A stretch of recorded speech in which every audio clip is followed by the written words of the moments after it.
The overall goal of this procedure is to isolate viable cardiac melanocyte-like cells from the mouse heart.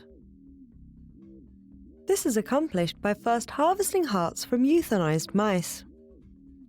The second step is to mince the hearts and dissociate the cells using enzymatic digestion and mechanical agitation.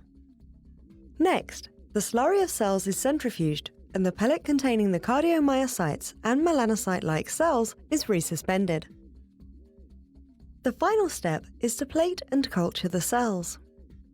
Ultimately, isolated cardiac melanocyte-like cells can be used for patch clamp studies or microarray analysis in response to pathophysiological stressors to assess cellular excitability or the status of the transcriptome.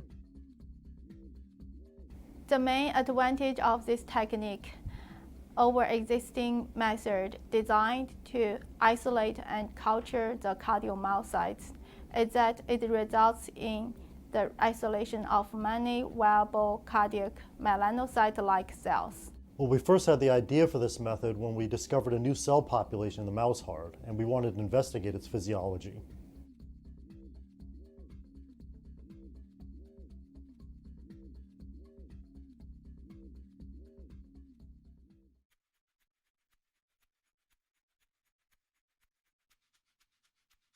To begin, prepare 2 sets of sterilized surgical instruments, one for dissecting out the hearts and another for mincing up the tissue.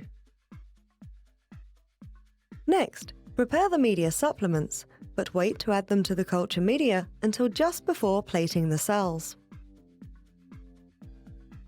After preparing the culture media, filter sterilize the solution while working in a tissue culture hood.